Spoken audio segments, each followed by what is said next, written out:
Perkenalkan, nama saya Tia Amelia Putri Faiz dari KA 2023 dengan NIM 23030234162. Hari ini saya akan mempresentasikan mengenai proposal perencanaan dan manajemen keselamatan kerja laboratorium kimia, khususnya kimia anorganik.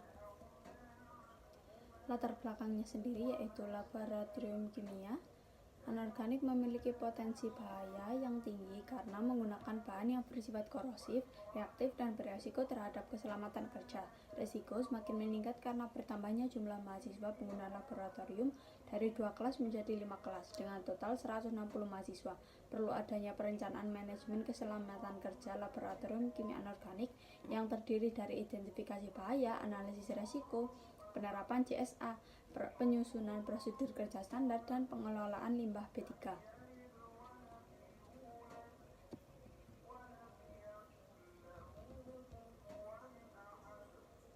Adapun tujuannya sendiri yaitu menganalisis kebutuhan laboratorium berdasarkan aktivitas praktikum, merancang manajemen keselamatan kerja dan laboratorium kimia, mengidentifikasi bahaya dan menganalisis risiko, menerapkan CSA pada aktivitas laboratorium, dan merancang pembuatan larutan kimia yang aman dan tepat. Analisis kebutuhan laboratorium. Hari ini sekarang kita masuk ke analisis kebutuhan laboratorium. Untuk fungsinya sendiri yaitu sebagai sarana praktikum pendidikan. Yang kedua, mendukung kegiatan pembelajaran dan penelitian skala terbatas. Yang kedua yaitu aktivitas dari laboratorium anorganik sendiri yaitu sebagai pelaksanaan praktikum kimia anorganik, penanganan dan reaksi bahan kimia, pemanasan dan pengamatan reaksi. Untuk jenis praktikum yang akan kita bahas di PPT ini yaitu praktikum hidrogen dan praktikum natrium kalium. Adapun jenis dan karakteristik eksperimen judul hidrogen dan natrium kalium yaitu jenis kegiatan praktikumnya sendiri yaitu sintesis sederhana yaitu pembentukan gas dan analisis kualitatif. Untuk karakteristik praktikumnya sendiri yaitu pelaksanaan praktikum kimia anorganik, penanganan dan reaksi bahan kimia, dan pemanasan dan pengamatan reaksi. Untuk penggunaan bahan kimianya sendiri yaitu menggunakan asam kuat, basa kuat, dan logam reaktif. Untuk profil pengguna, skala, dan frekuensi kegiatan laboratorium kita sudah pisahkan dalam skala yang dapat dilihat dalam PPT yaitu terbagi dengan pengguna dominan yaitu mahasiswa praktikum, sedangkan 7,3%-nya yaitu dosen, mahasiswa penelitian, dan teknisi. Persentase ini dihitung berdasarkan estimasi jumlah pengguna yang hadir secara bersamaan dalam satu sesi laboratorium dengan mahasiswa praktikum sebagai pengguna dominan. Adapun profil pengguna laboratorium yang sudah saya taruh di skala yaitu mahasiswa praktikum, dosen pengapu, teknisi laboratorium, dan mahasiswa penelitian. Untuk PPT ini kita akan fokus pada mahasiswa praktikum yaitu mahasiswa praktikum yang berjumlah 5 kelas, sedangkan jumlah mahasiswa per kelasnya yaitu 32 orang dengan total mahasiswa per sesi 32 orang dan pembagian kerja 5-6 kelompok dengan durasi kegiatan praktikum 3-4 jam. Untuk frekuensi praktikumnya sendiri yaitu praktikum dilaksanakan rutin setiap semester. Satu mahasiswa mengikuti lebih dari satu judul praktikum sehingga aktivitas yang dilakukan berkurang dapat membuat resiko menjadi kumulatif. Adapun pola pergerakan penggunaan di dalam laboratorium di sini sudah saya rancang denah yang baru yang kemungkinan dapat dipertimbangkan untuk perencanaan pembuatan laboratorium anorganik. Untuk yang pertama kita ada area masuk dan transisi pengguna. Itu adalah zona awal untuk persiapan pengguna, pengecekan APD dan jalur evakuasi seperti yang dapat dilihat di sini. Ini kita masuk lewat sini, kemudian kita cek APD. Kemudian yang kedua yaitu ada area praktikum utama, area pelaksanaan praktikum kimia anorganik dengan meja berkelompok dan jalur sirkulasi aman. Di sini kita akan melakukan praktikum utamanya di sini. Yang ketiga ada area penyimpanan bahan kimia. Untuk ruang penyimpanan bahan kimia praktikum dengan sistem pelebalan yang terventilasi di sini. Untuk yang keempat kita ada area preparasi dan penimbangan. Untuk yang keempat itu area penimbangan bahan dan pembuatan larutan dipisahkan sekat dan berdekatan dengan lemari asam. Kemudian yang keenam, kita ada area pengelolaan limbah B3, yaitu tempat penampungan sementara limbah B3 cair dan padat sesuai dengan klasifikasinya. Untuk yang ketujuh, kita ada area darurat dan keselamatan. Area fasilitas keselamatan seperti APAR, AWAS, safety shower, dan P3. Untuk yang kedelapan, kita ada area teknis dan pendukung, yaitu area operasional dan penyimpanan peralatan yang tidak digunakan untuk laboratorium.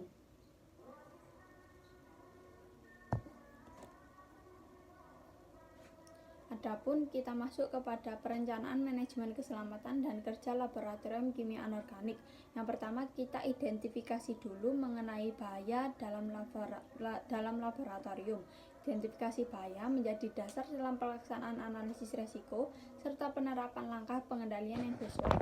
Identifikasi bahaya didasarkan pada MSDS bahan kimia yang disajikan pada bab tersendiri sebagai bagian dari analisis teknis. Untuk bahayanya sendiri itu ada 3, yaitu bahaya kimia, bahaya fisika, dan bahaya biologis. Kemudian ada analisis resiko sebagai dasar pengendalian keselamatan kerja. Apa sih analisis resiko ini dan digunakan untuk apa? Jadi analisis resiko ini digunakan sebagai dasar pengambilan keputusan dalam menetapkan prioritas pengendalian di mana resiko dengan tingkat keparahan yang tinggi memerlukan pengendalian yang lebih ketat. Metode analisis disesuaikan dengan karakteristik aktivitas laboratorium, baik praktikum mahasiswa maupun penelitian. Hasil analisisnya menjadi acuan dalam penyusunan prosedur kerja standar, penerapan CSA, serta penentuan kebutuhan fasilitas keselamatan kerja laboratorium. Adapun penerapan CSA dalam sistem manajemen keselamatan. CSA itu apa sih? CSA itu adalah metode sistematis yang digunakan untuk mengidentifikasi potensi bahaya dan resiko pada setiap langkah kerja dalam suatu aktivitas laboratorium. CSA berfungsi sebagai buku panduan kerja aman bagi mahasiswa, dosen, dan pengguna laboratorium, serta sebagai alat evaluasi keselamatan kerja selama kegiatan praktikum berlangsung. Adapun yaitu PKS, penanganan dan pengelolaan bahan berbahaya dan beracun. Jadi pada laboratorium anorganik ini, limbah yang dihasilkan merupakan limbah dari senyawa anorganik yang pastinya bersifat korosif, reaktif, dan berpotensi mencemari lingkungan. Adapun untuk penanganannya sendiri itu dilakukan menggunakan APD yang kita pisahkan berdasarkan limbah asam dan basanya yang dikumpulkan dalam wadah khusus dan diberi label bahaya. Limbah oksidator dan limbah anorganik lainnya ditangani secara terpisah untuk mencegah reaksi berbahaya akibat pencampuran limbah. Limbah dipilah berdasarkan sifat kimia, penyimpanan sementara dalam wadah yang aman dan tahan terhadap bahan kimia. Tahap akhir pengelolaan dilakukan melalui penyerahan limbah kepada pihak berizin atau sistem pengelolaan limbah institusi. Kemudian kita masuk ke identifikasi bahaya dan resiko. Perbahannya kita masuk ke praktikum hidrogen dulu. Kita ada logam kalsium dan serbuk magnesium. Untuk logam kalsiumnya sendiri itu termasuk ke dalam piktogram GaSO2 yaitu mudah terbakar. Untuk sifat dari serbuk magnesium sendiri itu masuk di GaSO2 juga sama mudah terbakar. Kemudian sudah tertera bahaya biologis, bahaya fisik, bahaya sekunder yang dapat dilihat pada PPT berikut. Adapun logam kalsium itu ada kode bahaya 61, untuk bahaya fisiknya itu ada logam reaktif, kemudian bahaya sekundernya itu ada debu logam menyebabkan iritasi dan produk pembakarannya itu bersifat iritan. Untuk serbuk magnesium, bahaya kimianya itu padatannya itu piroforik, kemudian serbuk logam mudah terbakar, membentuk campuran debu dan udara yang mudah meledak. Kemudian bahaya sekundernya itu debu menyebabkan iritasi mata dan saluran pernapasan. Asap Mg dari pembakaran dapat menyebabkan demam asam logam. Kita masuk ke bahan yang lain yaitu ada serbuk seng dan hidrogen peroksida. Di sini dapat dilihat ya piktogram dalam masing-masing bahan. Untuk serbuk seng kita ada bahaya lingkungan, dan hidrogen peroksida kita ada iritan, korosif, dan oksidator. Untuk hidrogen peroksida belum diklasifikasikan. Bahannya itu berbahaya menurut US OSHA Hazard Communication Standard 2024. Untuk bahaya fisiknya sendiri itu terurai menghasilkan oksigen, dekomposisi dapat meningkatkan tekanan dalam wadah tertutup, dan bahaya sekundernya itu menyebabkan iritasi ringan pada kulit dan mata. Next, asam klorida 37%, yaitu dapat kita lihat piktogramnya itu ada iritan dan korosif. Untuk bahayanya itu ada menyebabkan luka bakar, menyebabkan kerusakan mata, menyebabkan iritasi dan saluran pernapasan, menyebabkan korosi. Terus untuk bahaya fisikanya sendiri itu ada uap asam bersifat korosif dan mudah menyebar di udara. Ada bahaya sekunder, yaitu reaksi dengan logam dapat menghasilkan gas hidrogen mudah terbakar. Untuk amilum sendiri itu piktogramnya iritan, dengan bahayanya belum diklasifikasikan. Dengan bahaya fisiknya itu debu organiknya bersifat mudah terbakar. Bahaya sekundernya dapat menyebabkan iritasi. Untuk kalsium iodida, bahan kimianya, bahaya kimia dan bahaya fisikanya serta bahaya sekundernya sudah dapat dilihat dalam PPT. Dengan indikator phenolphthalein juga memiliki bahaya kimia H315, H341, H350, dan H361F. Untuk bahaya fisiknya yaitu mudah terbakar bila dalam bentuk padatan halus, larutan atau pelarut anorganik. Kemudian iritasi pernapasan akibat debu, reaksi dengan aluminium seng menghasilkan gas hidrogen. Kemudian ada asam klorida 37% dan H2SO4 98%. Untuk bahayanya sudah tertera dalam PPT. Kemudian ada kristal KCl dan Ki. Untuk bahaya dan bahaya kimia, biologis, dan fisikanya sudah tertera dalam PPT. Dengan kristal KCl yaitu memiliki piktogram iritan, dan sedangkan Ki memiliki piktogram bahaya kesehatan. Kemudian kita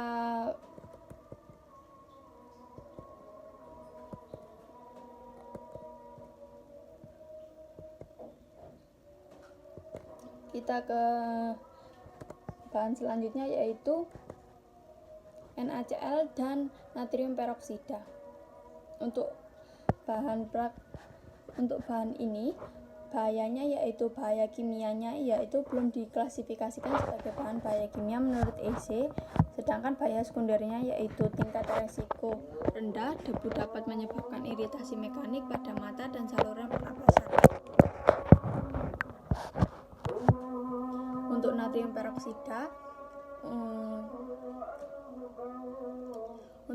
peroksida, sendiri piktogramnya yaitu korosif dan oksidat serta bahayanya sudah diklasifikasikan seperti di PPT.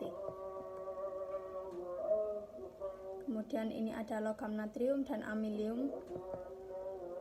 Ini ada garam Glauber dan indikator phenolphthalein. Kemudian kita masuk ke analisis resiko metode FMEA. Apa itu metode FMEA? Yaitu Failure Mode and Effect Analysis, yaitu metode yang digunakan untuk mengidentifikasi potensi kegagalan pada setiap tahapan kegiatan praktikum, menilai tingkat resiko, dan menentukan tindakan pengendalian yang sesuai. Adapun 3 parameter utamanya yaitu severity, occurrence, dan detection. Kemudian digunakan untuk menghitung RPN atau Risk Priority Number. Untuk skala penilaiannya adalah 1-5, semakin tinggi maka semakin beresiko. Adapun ini merupakan analisis resiko metode FMEA praktikum hidrogen pada tahap penanganan asam dan pembentukan gas hidrogen. Dapat kita lihat dalam tabel, memiliki jumlah nilai RPN terbesar yaitu 16. Resiko tersebut termasuk kategori resiko sedang. Kemudian ada analisis resiko metode FMEA pada praktikum natrium kalium. Kita bisa lihat pada tahapan penanganan logam natrium dan dengan nilai RPN itu sebesar 20. Resiko ini termasuk kategori resiko sedang hingga tinggi. Adapun Di sini akan saya lampirkan JSA mengenai praktikum hidrogen dan natrium kalium. Di sini merupakan lembar JSA saya, yaitu ada tanggal, nama pekerjaan, kemudian ada peralatan keselamatan kerja yang dibutuhkan, yaitu safety shoes, safety glass, work glove, masker, kemudian goggles, ada fire extinguisher, kemudian head permitted require, safety cross line, sama safety sign. Kemudian untuk judul hidrogen,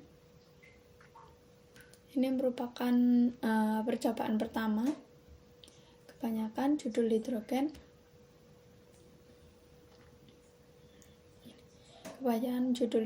itu membuat sintesis, kemudian nanti dipanaskan, diuji secara kualitatif. Berikut merupakan isi dari JSA saya. Ini percobaan kedua, ini percobaan ketiga, keempat. Kemudian ini pada judul natrium kalium. Untuk peralatan keselamatan dan sistem keselamatan kerja yang dibutuhkan itu kurang lebihnya sama. Ini untuk judul kalium ada percobaan pertama, percobaan kedua, percobaan ketiga, percobaan keempat, 5, 6, dan 7. Adapun penerapan CSA dalam laboratorium anorganik, yaitu kita dapat lihat bahaya utamanya itu reaksinya sangat eksoterm. Gas hidrogen mudah terbakar dan larutan basa kuat seperti NaOH, KOH yang bersifat korosif, dan percikan dan nyala api. Untuk pengendalian resikonya sendiri yaitu pengambilan logam menggunakan pijat kering, reaksi dilakukan dalam jumlah kecil, pengamatan dari jarak aman, ventilasi baik, dan APD yang lengkap. Adapun kita masuk ke kebutuhan bahan untuk praktikum hidrogen. Untuk praktikum hidrogen dapat kita lihat prosedurnya, bahan yang dibutuhkan, konsentrasi, jumlah per kelompok, dan jumlah yang dibutuhkan per kelas, jumlah dibutuhkan per 5 kelas, dan total ditambah dengan 10% cadangan atau disesuaikan dengan ukuran labu ukur. Untuk yang disesuaikan dengan ukuran labu ukur ini maksudnya akan kita sesuaikan. Kalau yang bentuknya larutan seperti larutan HCl itu kan kita buat sendiri, jadi nanti kita samakan sesuai dengan ukuran labu ukur yang ada di laboratorium. Nah, diketahui pada praktikum hidrogen dan natrium kalium terdapat 5 kelas yang berisi 160 siswa. Jumlah masing-masing kelompoknya pada setiap kelas adalah 6 kelompok yang terdiri dari 4-5 mahasiswa. Untuk pembuatan larutan praktikum hidrogen sendiri, yang pertama kita membuat larutan CaL 0,1 m yang diketahui konsentrasi larutannya 0,1 m, MrCl2 nya 293,89 gram per mol, dengan CaL yang dibutuhkan satu kelompok itu 1 mili. Untuk perhitungannya sudah tertera pada PPT, yaitu perhitungan kebutuhan CaL untuk 1 mili larutan. Kita akan timbang 0,02994 gram. Untuk kebutuhan CaL 1 kelas kita dapat timbang 0,176 gram. Untuk kebutuhan CaL 5 kelas kita dapat timbang 0,882 gram. Untuk penyesuaian dengan kebutuhan labu ukur, penyesuaian dengan ukuran labu ukur, karena kebutuhan teoritisnya itu cuma 30 mili aja, tapi labu ukur yang terkecil yang ada itu ada 50 mili, jadi kita akan buat di labu ukur 50 mili. Jadi untuk CaL yang ditimbang yaitu 1,47 gram. Adapun pembuatan CaL2 0,1 m itu membutuhkan alat yang sudah ada di dalam tabel ini, yaitu neraca analitik, kertas timbang, spatula, gelas beker, gelas ukur, batang pengaduk, pipet tetes, botol reagen yang digunakan untuk penyimpanan nanti ya. Kemudian untuk langkah pembuatan larutannya yaitu yang pertama, dipastikan mata air dalam neraca analitik sudah di tengah, digunakan APD lengkap, ditimbang CaL2 padat sebanyak 1,47 gram menggunakan neraca analitik, dimasukkan CaL2 ke dalam gelas beker bersih, kemudian ditambahkan aqua secukupnya dan diaduk menggunakan batang pengaduk hingga CaL2 larut sempurna. Yang keenam, dipindahkan larutan ke dalam labu ukur 50 ml menggunakan corong kaca, dibilas gelas beker dan dengan aquades, kemudian bilasan dimasukkan ke dalam labu ukur, ditambahkan aquades hingga tepat tanda tera, ditutup labu ukur dan dihomogenkan dengan cara bolak-balik. Yang ke-10, dipindahkan larutan ke dalam botol penyimpanan yang sesuai. Untuk pelabelannya sudah tertera dalam PPT ini, yaitu terdapat nama larutan, konsentrasi, volume, tanggal, pembuat, bahaya, dan APD-nya juga dimasukkan. Untuk larutan yang kedua yang akan dibuat pada praktikum hidrochem yaitu larutan amilum 1%. Untuk di sini kita asumsikan untuk satu tetes yaitu 0,05 mili ya. Untuk perhitungan kebutuhan amilum untuk satu kelompok yaitu 0,001 gram. Jadi kalau membuat amilum untuk satu kelompok kita akan timbang 0,001 gram, sedangkan perhitungan kebutuhan amilum untuk 1 mili yaitu 0,01 gram, perhitungan kebutuhan amilum untuk satu kelas yaitu 0,06 gram. Untuk penyesuaian dengan labu ukur, karena labu ukur yang ada itu 10 mili, sedangkan yang kita butuhkan larutan amilumnya itu hanya 3 mili, kita tetap gunakan labu ukur 10 mili. Jadi kita harus hitung lagi, adapun hasilnya yaitu 0,10 gram amilum yang harus ditimbang dan dimasukkan ke dalam labu ukur, kemudian dilarutkan dengan aquades hingga tanda batas. Adapun cara pembuatan larutan amilum 1% yaitu larutan amilum 1%, yang pertama dipastikan mata air dalam neraca analitik sudah di tengah, menggunakan APD lengkap, ditimbang serbuk amilum sebanyak 0,1 gram menggunakan neraca analitik, kemudian dimasukkan amilum ke dalam cawan porselen, ditambahkan sedikit aquades sambil diaduk sehingga terbentuk suspensi. Kemudian nomor 6, dipanaskan suspensi amilum di atas kaki 3 dan kawat kasa menggunakan pembakar bunsen sambil diaduk perlahan hingga terbentuk larutan homogen. Diamkan larutan hingga suhu ruang, dipindahkan larutan ke dalam labu ukur 10 mili, ditambahkan aquades hingga tepat tanda tera, ditutup labu ukur dan dihomogenkan. Untuk alat-alat yang diperlukan sudah tertera pada tabel ini dan pelabelannya juga sudah tertera di sini. Next, kita ke pembuatan larutan praktikum hidrogen yaitu larutan HCl4M dari HCl 37%. Adapun untuk konsentrasi HCl pekat yang kita gunakan pertama kalinya itu HCl pekat 37% dengan densitas 1,19 gram per mili dan MR-nya itu 36,46 gram per mol. Untuk menentukan molaritas HCl 37 gram itu melalui rumus-rumus ini yaitu mencari persen massa, mol, dan molaritas. Untuk molaritasnya sendiri yaitu molaritas HCl pekat 37% adalah 12,1.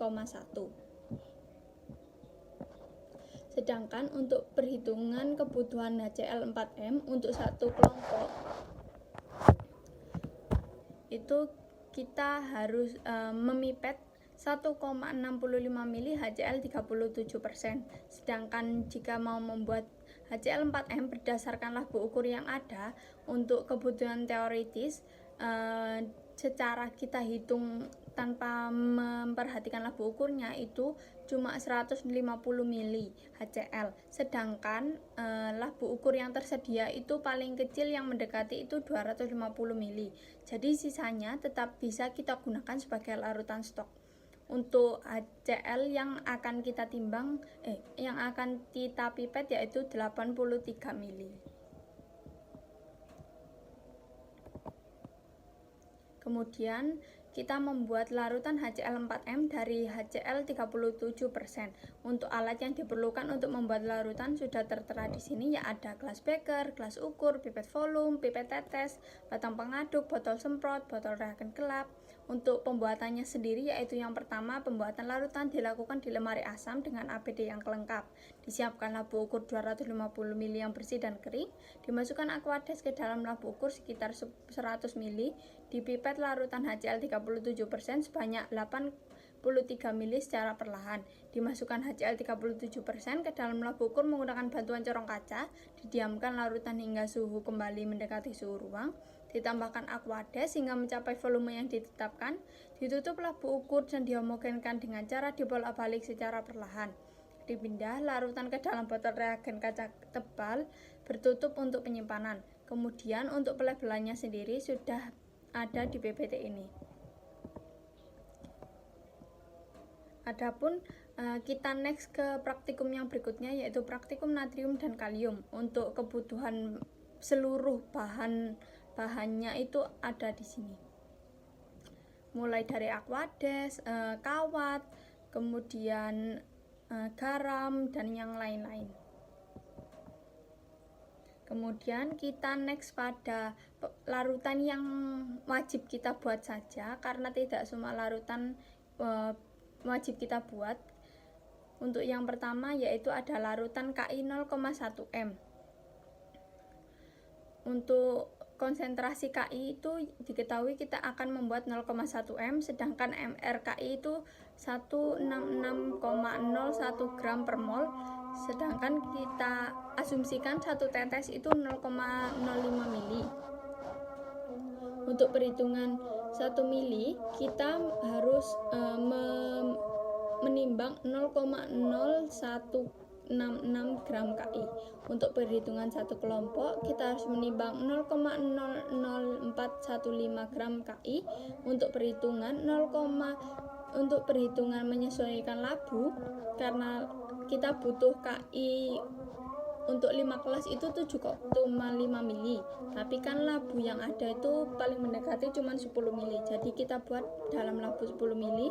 Untuk Ki yang harus ditimbang yaitu 0,1660 gram. Kemudian pembuatan larutan Ki sendiri yaitu prosedurnya yang pertama ada diwajibkan menggunakan alat pelindung diri, disiapkan neraca analitik dalam kondisi bersih dan terkalibrasi, ditimbang Ki padat 7,5 gram menggunakan neraca, dilarutkan Ki dengan aquades dalam gelas kimia hingga larut sempurna, dipindahkan larutan ke labu ukur 10 mili menggunakan corong, ditambah aquades hingga tanda batas dan dihomogenkan, disimpan dalam botol reagen tertutup dan diberi label. Untuk alat-alat yang digunakan sudah tertera di sini dan pelabelannya juga sudah tertera di sini. Kemudian kita membuat larutan yang kedua yaitu larutan H2SO4 0,1 m. Diketahui larutan awal yang kita akan ambil itu dari H2SO4 98% dengan densitasnya 1,84 gram per mol dengan MR H2SO4 nya 98,08 gram per mol. Sedangkan larutan targetnya sendiri sudah kami katakan tadi yaitu 0,1 m. Maka kita cari dulu molaritas dari H2SO4 98% yaitu 18,4 m. Kemudian jika dibuat dalam 1 mili kita harus pipet H2SO4 segini 0,0054. Jika dibuat dalam labu ukur 100 mili kita akan pipet segini 0,543 mili.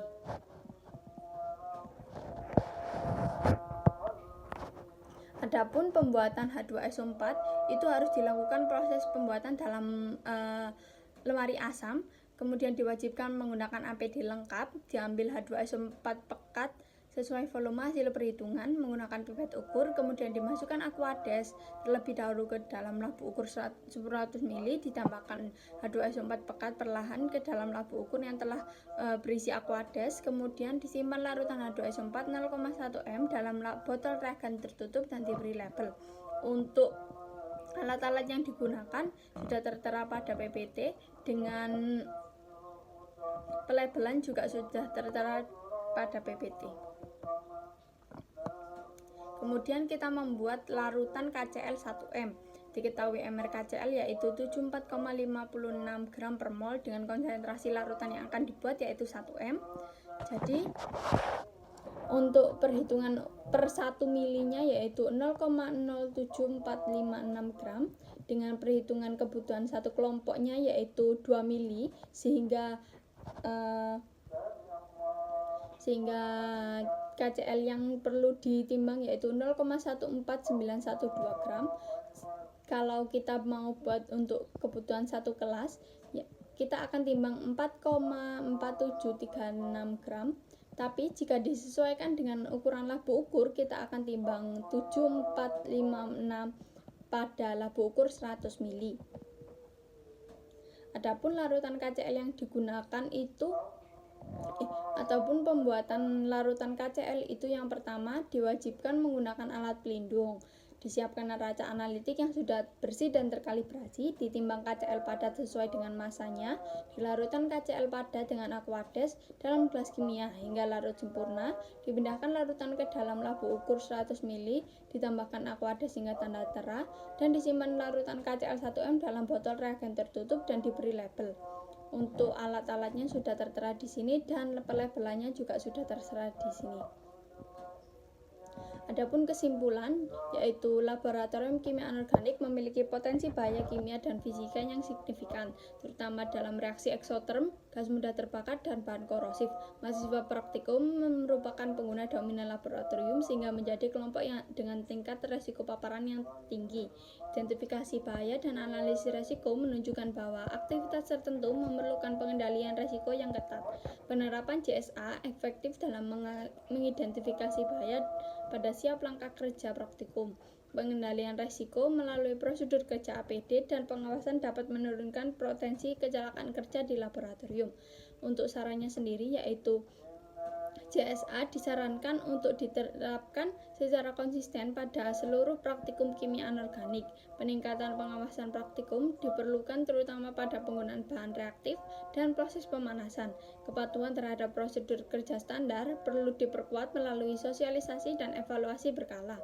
Ketersediaan dan kelayakan APD harus dipastikan sebelum praktikum, dan sistem pengelolaan B3 perlu dijalankan secara konsisten dan sesuai dengan prosedur yang berlaku.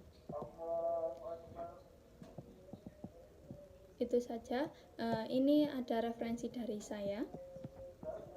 Itu saja PPT yang sudah saya sampaikan. Terima kasih, mohon maaf apabila terdapat kesalahan kata. Wassalamualaikum warahmatullahi wabarakatuh.